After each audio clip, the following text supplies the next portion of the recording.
ഈ ഒരു വീഡിയോയിൽ നമ്മൾ 2 പ്രധാനപ്പെട്ട അപ്ഡേറ്റുകളാണ് നോക്കാൻ പോകുന്നത്. സോ അതിലേക്ക് പോകുന്നതിന് മുമ്പ് നിങ്ങൾ ആദ്യമായിട്ടാണ് ഈ ചാനൽ തീർച്ചയായിട്ടും ലൈക്ക് ചെയ്യുക.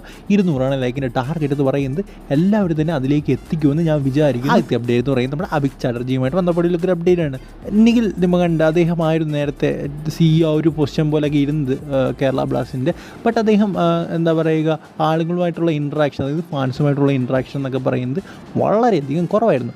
ബട്ട് നമ്മുടെ ഈ ഒരു അഭിക് ചാറ്റർജി അദ്ദേഹം നല്ല രീതിയിൽ ഫാൻസുമായിട്ട് ഇൻട്രാക്ട് ചെയ്യുന്നുണ്ട്. അതിപ്പോൾ സോഷ്യൽ മീഡിയ വഴിയാണെങ്കിലും അല്ലാതെയാണെങ്കിലും എല്ലാം വളരെ മികച്ച രീതിയിലാണ് അദ്ദേഹം ഇൻട്രാക്ട് ചെയ്യുന്നത്.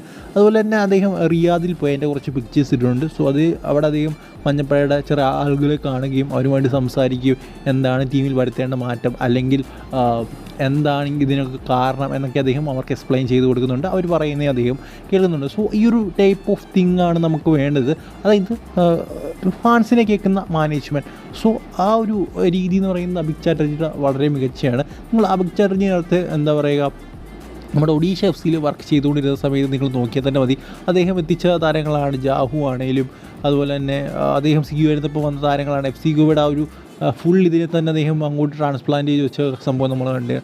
സോ എനിക്ക് തോന്നുന്നു അദ്ദേഹം ഉള്ള സമയത്താണെന്ന് തോന്നുന്നു ഇതൊക്കെ നടന്നത്. സോ എന്തായാലും അഭിക് ചാറ്റർജി അത്യാവശ്യം നല്ലൊരു ഇതുള്ളൊരു വ്യക്തിയാണ്. സോ എന്തായാലും അദ്ദേഹത്തിൻ്റെ ഭാഗത്ത് നിന്ന് നമുക്ക് നല്ല നീക്കങ്ങൾ കാണാൻ സാധിക്കും എന്ന് വിചാരിക്കാം. ഇനി അടുത്ത അപ്ഡേറ്റ് എന്ന് പറയുന്നത് നമ്മുടെ മോഹൻ ബഗാൻ സൂപ്പർ ജയൻസിനോട് ബന്ധപ്പെട്ടുള്ളൊരു അപ്ഡേറ്റാണ്.